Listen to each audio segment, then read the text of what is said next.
Bienvenidos a Historias Contadas. Pueden llamarme Kizuna.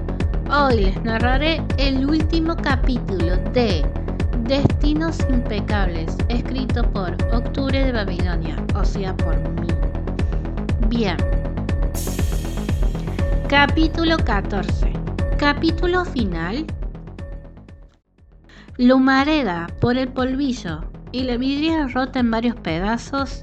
La quietud y el silencio se hicieron presente en la planta baja del edificio GT.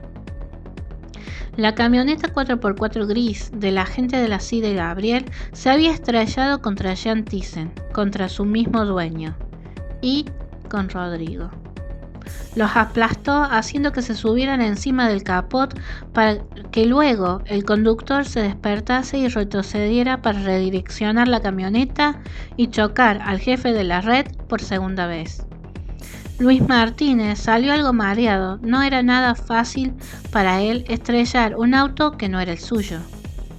Creyendo que al fin su primo perecería en el piso con una lastimadura en la frente, el colectivero se acercó a ver el desastre que había ocasionado. ¡Jefe!, gritó Andrés, quien corrió hasta aquel. ¡Padre!, dijo casi en shock Sergio, que fue directo al colectivero.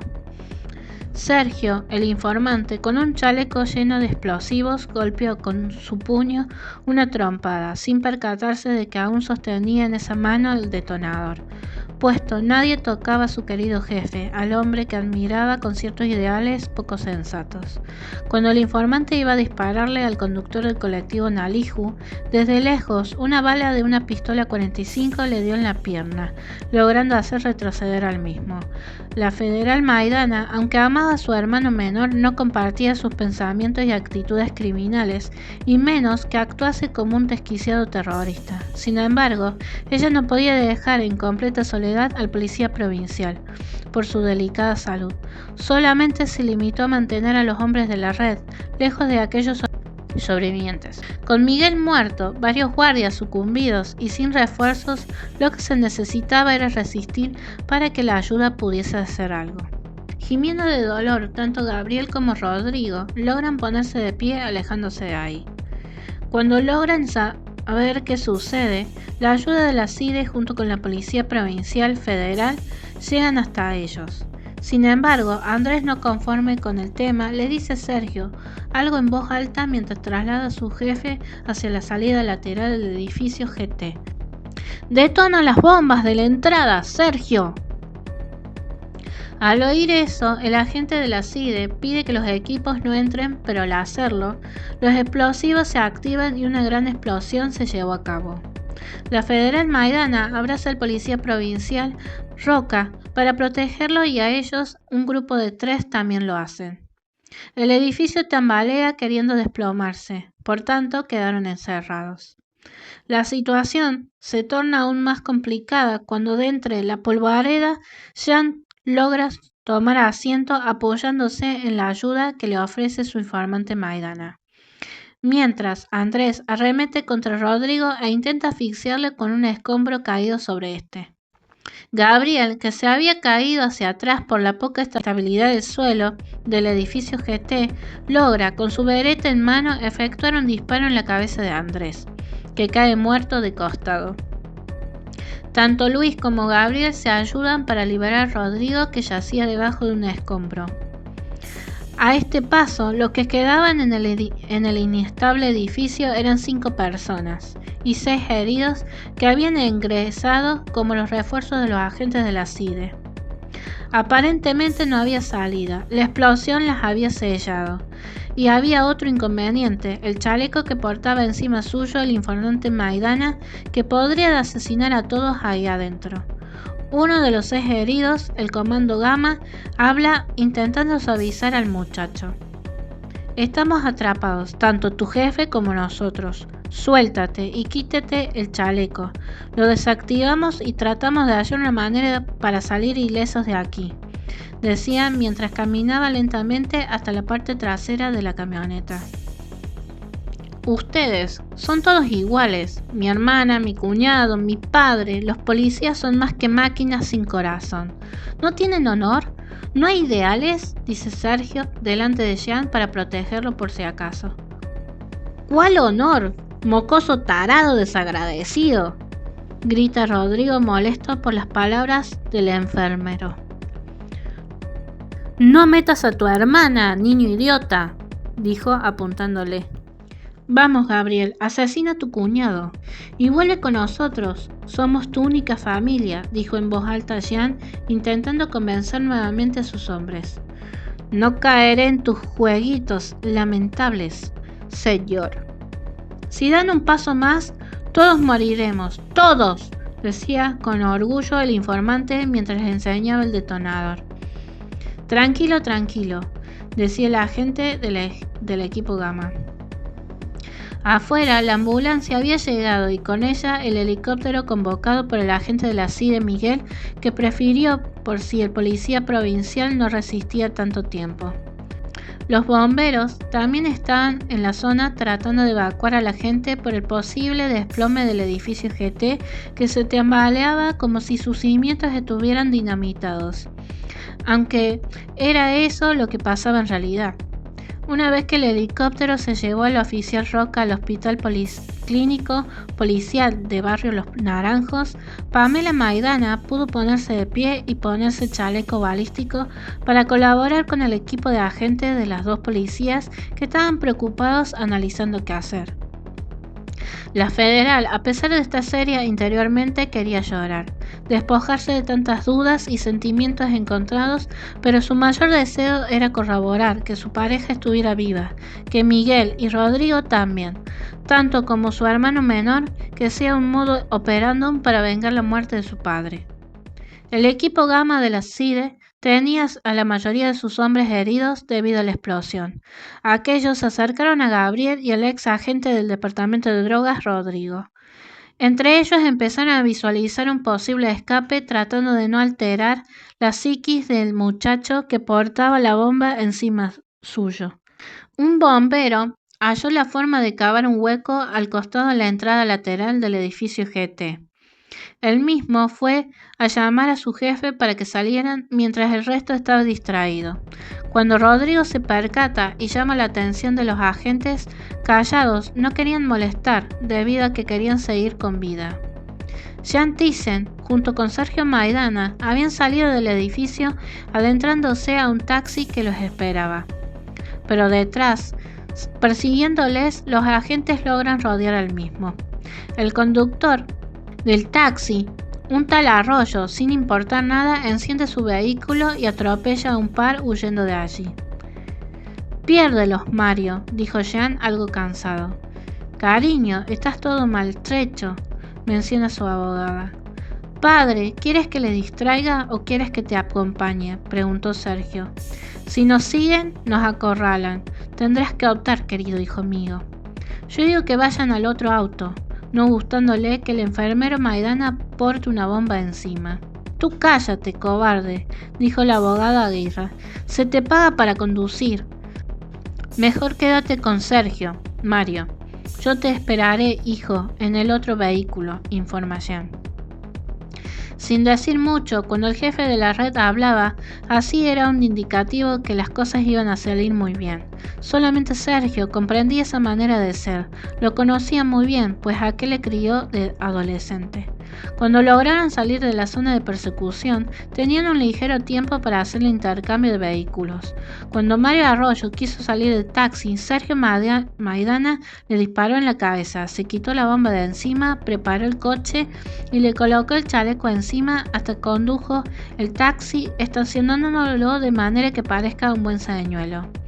Luego, mientras, el bombero, que era un infiltrado perteneciente al grupo de la red, llegaba con el nuevo automóvil para su jefe. Aquel quiso usar el celular del taxista, cosa de enviar un mensaje de texto o realizar una llamada, pero no pudo porque aquel no tenía crédito. Musitó algo decepcionado. Sin embargo, recordó que los taxis portan la radio para comunicarse con sus centrales, por lo que dijo con un tono lastimero: Vengan rápido, que me han secuestrado. Un loco con un chaleco lleno de bombas. El taxista ha muerto. Un tal jefe de la red me ha encerrado con ellos. Me apunta con un arma. ¡Auxilio!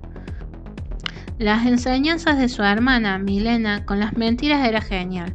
Luego se acordó de los consejos de su hermana mayor y sonrió al saber que ella estaba con vida. Desde la central de radio le respondieron con que iban a mandar a la policía. Entretanto, cuando la triangulación se hizo efectiva, desde la central de los taxis mandaron el audio donde se especificaban esos dichos. Sin duda, los agentes que perseguían en camionetas blindadas reconocieron la voz del informante Maidana. Acudieron hasta la dirección del taxi, aunque habían varios vehículos en la avenida Vélez Sarsfield. El taxi era el que ellos perseguían. El comando Gamma descendió despacio junto con Gabriel, quien encabezaba, pero al mirar que solamente había una persona, una simple palabra retumbó en sus mentes. Si te está gustando la historia, no te olvides de suscribirte, activar la campanita, dejar un like y un comentario. Gracias por prestar atención. Continuamos con el audiolibro. Mientras que en otro vehículo que se alejaba por la avenida, decía Jan con un tono seco detonando la bomba. ¡Es una trampa! ¡Retrocedan!, gritó Gabriel. El zumbido se percibió en los demás coches y móviles policiales que allí se estaban acercando. Hasta el ex agente del departamento de drogas alcanzó a correr lo más lejos posible, pero les alcanzó a 15 metros a la redonda. La onda expansiva los lanzó varios metros. Los vidrios estallaron y los vehículos saltaron del piso. Los dos cables terminables de cobre dentro del chaleco hicieron contacto y con la electricidad acumulada en una pequeña batería seca voló a través del minucioso circuito, alcanzando el delgado filamento en la plaqueta que tenía una conexión directa con el detonador que disparó, traspasando energía a los explosivos C4 y se prendió en un blanco intenso. Además de ello, con la pérdida de gas del taxi que había ocasionado Sergio en el tablero donde se encuentra el volante del taxi, hizo que la explosión fuera a causar mayor daño que el de los 5 metros a la redonda. 2 días después, hallaron que la casa de la abogada Aguirre había sido vaciada, las cosas del enfermero Sergio Maidana también, e incluso varios infiltrados en diferentes oficios y profesiones habían abandonado sus familias y lugares de trabajo renunciando. Otros no corrieron con esa suerte, o se habían suicidado o directamente se habían entregado a las autoridades. Al día siguiente, en un salón de conferencias de la sede cordobesa del Servicio de Inteligencia del Estado, es decir, la CIDE, conmemoraban el actuar del equipo federal, provincial, de una ex agente y del agente de la misma organización, pero aunque les entregaban medallas y un premio por su arduo trabajo para arrestar al gran jefe terrorista de la red, ellos no habían ido a tal frivolidad, pues Jan Thysse había huido del país. En cambio, en el Hospital Policlínico Policial del barrio Los Naranjos, en una habitación privada de terapia intensiva, habían pasado por 2 largos días preocupados por el policía provincial Roca, quien conectado a un respirador descansaba delicadamente con su salud en estado de gravedad.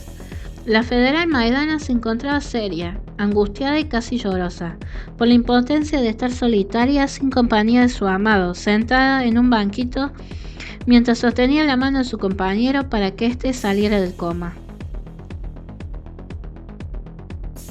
Luego de 3 meses, aún estando en el Hospital Policlínico Policial del barrio Los Naranjos, la Policía Federal Maidana estaba rellenando un formulario haciéndose cargo del estado de salud del oficial Roca. Lo habían trasladado a una habitación privada dado que estaba fuera de peligro. Dentro de la habitación, Rodrigo se había incorporado al cuerpo federal como detective inspector, por lo que portaba su placa colgando mientras vestía un hermoso traje celeste oscuro, un bastón porque aún estaba recuperándose de la lesión de su pierna. Y el agente de la CIDE jugaba con la camilla móvil porque el oficial Roca quería estar sentado en la cama. Al ingresar a la habitación, los 3 dejaron lo que estaban haciendo para conversar cómodos con la federal Maidana. Entonces, Rodrigo, ¿eres del equipo de la teniente?, preguntó curioso el oficial Roca. Sí, Inspector para ti, ese es mi rango, orgulloso. Cuando le quitan el yeso del brazo, agente Gabriel indaga al verlo tomar asiento en otro sillón. Dentro de una semana, es lo más incómodo, respondía Gabriel. Bueno, te encargo al oficial Roca. Nada de hacer nada, solamente reposo. ¿Entendiste, detective inspector Rodrigo? Dijo con un tono firme. Me voy de vacaciones. Nos vamos de vacaciones, corrige Gabriel. ¡Qué románticos!, se burlan. En una ciudad europea, un atentado se iba a producir con la firma de la Red GT. Su líder era un hombre robusto de tez morena, teñido de rubio, quien portaba un Glock como pistola. A su lado iba la abogada Aguirre, que era respetada por aquellos hombres que seguían los ideales de su jefe y con ellos. Y el informante Sergio, quien ahora se había cambiado el apellido por Thyssen, a honor a su padre, líder, detonando una bomba en una cabina telefónica frente a un colegio de artes plásticas, hacen su primera jugada, iniciando una nueva aventura para provocar a las autoridades locales. A los días, viajando en avión, Pamela y Gabriel estaban de licencia por vacaciones a un país ubicado en Centroamérica. Solamente estarían 15 días de vacaciones lejos de sus horarios laborales. Cuando arribaron al país, fueron directamente al hotel. Una vez que se despojaron de sus equipajes, Gabriel prendió la televisión por mera curiosidad y una noticia estaba siendo anunciada. Europa vive una ola de atentados por el grupo terrorista la Red GT, quien firma dejando notas escritas con frases para quien quiera unirse a sus ideales y despertar la conciencia de una clase de libertad basada por aquellos que alguna vez fueron maltratados de niños por la sociedad o abandonados por sus travesuras sociópatas, decía la notera española bastante preocupada. Pero Pamela apagó la televisión y abrazando a su amado lo apartó de ahí, llevándolo a ver las vistas que ofrecía su hotel. Mientras los días pasaban, en medio de ello, Gabriel se arrodilló en plena playa y le propuso matrimonio a la mujer que él atesoraba y amaba. Aquella lo miró contemplando el paisaje y con un beso en los labios de aquel selló tal unión. Ya falta menos para asistir a la boda de sus colegas. Realmente el agente federal Rodrigo estaba acompañado por el inspector Roca, quien había rendido el examen para su nuevo rango dentro del escuadrón policial provincial. Ambos estaban conformes comprando cosas y trajes para asistir al casamiento en el próximo año que vendría. Oye, ¿vienen mañana los dos?, pregunta el inspector Roca. Sí, te he cuidado bien, colega, dijo Rodrigo risueño, dejaría de ser niñera. Cuando terminaron fueron a la parada del colectivo. Sí, iban a tomar el transporte público de la línea Nalijo. Al hacerlo el chofer los reconoce no queriendo recibirles el cospel, es el medio de pago, y les saca una conversación. Por favor, déjenos abonarles el pasaje, insistió el agente Rodrigo. No, ¿qué va? Ustedes me salvaron la vida, mínimo van gratis, señor, decía Luis Martínez. El federal terminó hablando sobre el casamiento de la federal Maidana junto con el agente de la CIDE, y que ambos eran los padrinos. En medio de su conversación, en la pequeña radio que traía pegado el chofer, se podía oír algo peculiar. Los noticieros afirmaban que el líder del grupo de terroristas, la Red GT, habían colocado en una catedral un altar con fotografías y nombres de los dos agentes del Servicio de Inteligencia del Estado argentino, de una federal, de un exagente del Departamento de Drogas y de un policía provincial, con el fin de comunicarle a aquellas autoridades que esas personas fueron las únicas que fueron dignas de enfrentársele y que ellos debían aprender mejor de aquellos. ¡Somos famosos!, dijo irónicamente el federal Rodrigo. Espero que no vuelvan, musitó el inspector Roca. No lo harán. Tienen pedido de captura. Hasta la Policía Internacional lo tiene en la mira. Mañana viene mi jefa. Vamos a ver qué sucede con el caso, añade el federal Rodrigo. Consejo, apague la radio. Viajemos tranquilos, por favor, dice el inspector Roca. Serio. Los pasajeros estuvieron de acuerdo, por lo que el resto del viaje un silencio de paz. Sin embargo, en una ciudad europea el silencio era bombardeado por atentados a cada rato. La paz ya no era algo que se escuchara de sus habitantes. En la catedral, el altar estaba montado, los feligreses eran los rehenes de Jean y su equipo. Padre, le falta mucho para que nos detengan, menciona Sergio Thyssen. Lo he notado. Deberían respetar nuestras palabras, dijo parándose en el lugar de donde se da la misa. Agarrando un micrófono, habla hacia la gente. Sus autoridades públicas son insulsas. Sin querer nos otorgan más poder adquisitivo, pero ninguno arremete contra nosotros. Quieren vivir asustados. No, ¿verdad? Pueden elegirme en la política o en la guerra, y aunque extraño mi ciudad, mi país, aquí me voy a establecer hasta que vea a mis nietos partirles sus rostros lamentables. ¡Sí, señor! ¡Que así sea!, gritan sus hombres infiltrados entre los feligreses. Esto no es un final, esto es un comienzo, es mi inicio, porque no ha terminado aún. Y hasta aquí llegamos con el final de Destinos Impecables, escrito por mí. Espero que les haya gustado este final. La semana que viene van a tener una nueva historia que es de género, ciencia ficción y futuro próximo, escrita por mí, es decir, por Octavio Babilonia, o sea, yo. Gracias por haber escuchado hasta el último capítulo y nos vemos en Kizuna, historias contadas.